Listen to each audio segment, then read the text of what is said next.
जो व्यक्ति यहाँ जन्म लिया उसकी जन्मभूमि है। जो बाहर से जन्म लेके यहाँ आया है उसकी कोई पृष्ठभूमि नहीं है।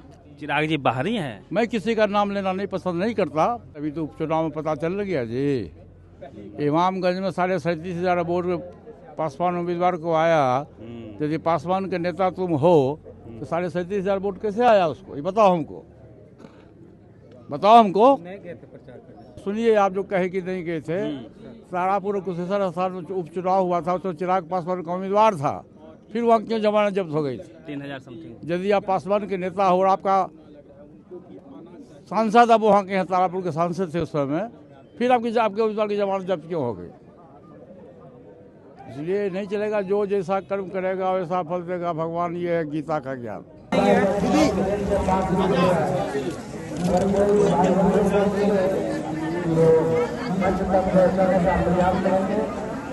खगड़िया के शहर बन्नी में है रामविलास पासवान जी का यह पैतृक गांव है और एक आज मूर्ति रामविलास पासवान जी और साथ में रामचंद्र पासवान जी की मूर्ति का आज अनावरण होना है। आए हुए हैं पशुपतिनाथ पारस जी।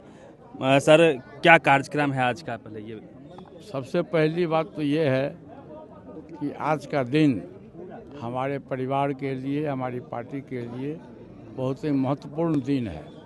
आज पासवान जी और रामचंद्र पासवान जी दोनों भाई के मूर्ति का अनावरण है और सौभाग्य है कि आज पार्टी का 24वां स्थापना दिवस है, जिस पार्टी की स्थापना पद्म भूषण रामविलास पासवान जी के द्वारा 28 नवंबर 2000 ईस्वी को हुआ था दिल्ली के रामलीला मैदान में।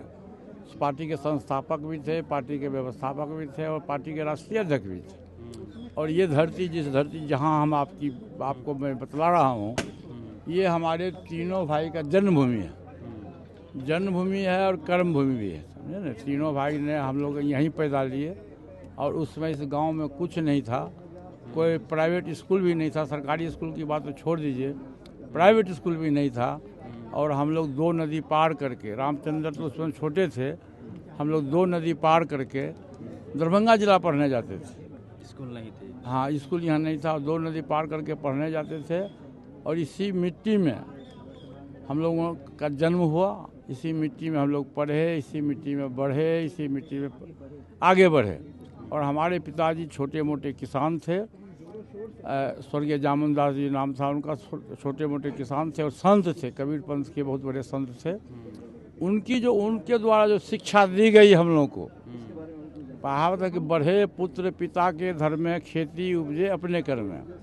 माँ बाप का जो पाठशाला है, वहाँ जो शिक्षा मिलेगा वो स्कूल में नहीं मिलता है। स्कूल में कागजी शिक्षा मिलेगा, लेकिन परिवार में जो शिक्षा मिलता है वो व्यवहार, स्वभाव, अब कैसे करना है, भविष्य में क्या करना है, किसी के साथ क्या करना है, ये शिक्षा पिताजी ने हम लोग हमारे तीनों भाई को दिया। बहुत जमीन थी या फिर गरीबी थी, नॉर्मल किसान थे? मैं तो कह रहा हूँ हमारे पिताजी छोटे मोटे किसान थे, मात्र 5 एकड़ जमीन था और उसमें भी वो 3 भाई थे। जैसे हम लोग 3 भाई हैं, वैसे हमारे पिताजी भी 3 भाई थे और कबीर पंथ के अच्छे समर्थक थे, अच्छे प्रचारक थे। आज जो हम लोग तीनों भाई मेंबर ऑफ पार्लियामेंट हुए, भारत सरकार के मंत्री हुए, ये कहीं न कहीं निश्चित रूप से हमारे पिताजी और हमारी माता जी का योगदान है। जब तक आप तीनों भाई थे, साथ थे, परिवार साथ था, समाज की बड़ी जिम्मेवारी आप लोग निभा रहे थे। कई काम याद किए जाते हैं, आपके हों या फिर रामविलास पासवान जी के हो। संसद का वो भाषण, संसो पाने बांधी गांठ, आज भी लोग सुनते हैं। जो समाजवादी विचार, बांधी गांठ पिछड़ा पावे 100 में 7, ये पासवान जी का नारा था और संयुक्त सोशलिस्ट पार्टी का नारा था। मेरा परिवार पहले भी इंटैक्ट था, आज भी है और समाज भी इंटैक्ट है। कोई एक व्यक्ति चला गया तो उससे कोई समाज पर और परिवार पर कोई उसका असर नहीं पड़ता है। आप अभी बचे हुए हैं यहाँ जो जिसकी पैदाइश हुई, जो व्यक्ति यहाँ जन्म लिया उसकी जन्मभूमि है। जो बाहर से जन्म लेके यहाँ आया है उसकी कोई पृष्ठभूमि नहीं है। चिराग जी बाहरी हैं। मैं किसी का नाम लेना नहीं पसंद नहीं करता। पासवान जी का जन्म इस धरती पर हुआ है, पशुपति कुमार पारस का जन्म इस धरती पर हुआ है, रामचंद्र पासवान जी का जन्म इस धरती पर हुआ है। इस धरती को मैं नमन करता हूँ, मैं प्रणाम करता हूँ और इस धरती का आशीर्वाद है कि आज हम लोग देश के सर्वोच्च पार्लियामेंट हाउस, जो प्रजातंत्र का मंदिर माना जाता है, डेमोक्रेसी का मंदिर है, उस प्रजातंत्र के डेमोक्रेसी के अधीन हम लोग मेंबर ऑफ पार्लियामेंट हुए इस धरती की देन है और हमारे पिताजी के देन है। एक अंतिम सवाल लेंगे सर, एक परसेप्शन चाहे मीडिया के द्वारा हो या फिर बीजेपी के नेताओं के द्वारा ये कहा जाता है कि जिस ओर जवानी है उस ओर जमाना है, चिराग के साथ पासवान चले गए हैं, पशुपति चाचा के पास सब कुछ बचा नहीं है। तो पासवान चले गए तभी तो उपचुनाव में पता चल गया जी। इमामगंज में 37,500 वोट पासवान उम्मीदवार को आया। यदि पासवान के नेता तुम हो तो 37,500 वोट कैसे आया उसको, ये बताओ हमको, बताओ हमको। प्रचार करने नहीं कि लेकिन नेता हो ना भाई, नेता सब जगह प्रचार करने जाता है, लेकिन उसके नाम पर ना वोट मिलता है। रामविलास पासवान जी जब जीवित थे, देश के पूरे कोने कोने में उनकी आवाज़ गूंजती थी और उनके नाम पर समाज का वोट मिलता था। इसके पहले भी तो उपचुनाव हुआ था बिहार में, तारापुर में, कुशेश्वर स्थान में। सुनिए, आप जो कहे कि नहीं गए थे, तारापुर और कुशेश्वर स्थान में उपचुनाव हुआ था तो चिराग पासवान का उम्मीदवार था, फिर वहाँ क्यों जमानत जब्त हो गई थी? 3,000 समथिंग। यदि आप पासवान के नेता हो और आपका सांसद अब वहाँ के हैं, तारापुर के सांसद थे उस समय, फिर आपके उम्मीदवार की जमानत जब्त क्यों हो गई? इसलिए नहीं चलेगा। जो जैसा कर्म करेगा वैसा फल देगा भगवान, ये है गीता का ज्ञान। सर आगे का क्या एनडीए से अलग होने की क्या वजह है? एनडीए से सर बैठक हुई। मैं अभी एनडीए में हूँ। हमारी पार्टी का फैसला अभी नहीं हुआ है। हम अपने पार्टी के 243 सीट पर हम अपने संगठन को मजबूत करते हैं भविष्य के लिए।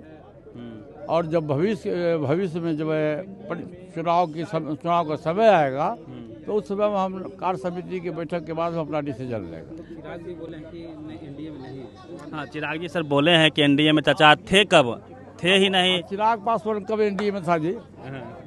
नीतीश कुमार को जेल भेज रहा था। नीतीश कुमार समय एनडीए में थे कि नहीं? आप तो पक्ष लिए नीतीश कुमार का। नीतीश कुमार को जेल भेज रहा था। नीतीश कुमार के सभी उम्मीदवार को चिराग पासवान ने चुनाव में हरवा दिया। एनडीए में तो वो नहीं था। मानसिक रूप से नीतीश कुमार बीमार पड़ गए तो वो है, इसलिए चिराग पासवान बोलने वाला कौन होता है कि नहीं है। चलिए, पशुपति सर थे, सीनियर लीडर हैं, काफ़ी तजुर्बा है रामविलास जी के साथ, हमसाये की तरह कदम से कदम मिला के ये चल रहे थे, काम किया था। और क्या कुछ बातचीत हुई है, पूरी बातचीत पे आप प्रतिक्रिया दीजिए। रवि मेहता।